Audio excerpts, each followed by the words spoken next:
महाविकास आघाडी स्थापन झाली. त्याच्यामध्ये 3 पक्ष प्रामुख्याने होते. शिवसेना, माननीय शरद पवार यांच्या नेतृत्वाखालील राष्ट्रवादी काँग्रेस पक्ष आणि काँग्रेस पक्ष. ही महाराष्ट्र विधानसभेसाठी निर्माण झालेली एक आघाडी होती. आम्ही निवडणुका लढलो. आजही महाविकास आघाडी आहे.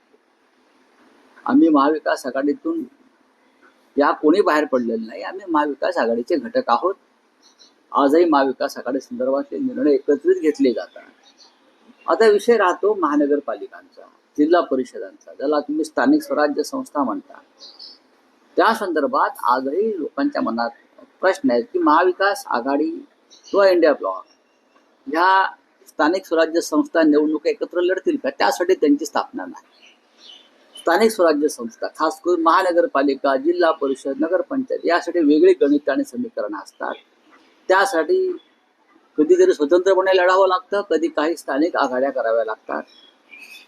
मला जेव्हा प्रश्न विचारला तेव्हा मी इतकं सांगितलं की आमच्या सगळ्यांवर दबाव असा आहे जनतेचा, जो आपण 5 तारखेला पाहिला असेल की मुंबई महानगरपालिकांसह महाराष्ट्रातल्या महानगरपालिकामध्ये शिवसेना आणि मनसे, खास करून माननीय उद्धव ठाकरे आणि राज ठाकरे यांनी एकत्र येऊन निवडणुका लढाव्यात, हा लोकांचा दबाव आहे.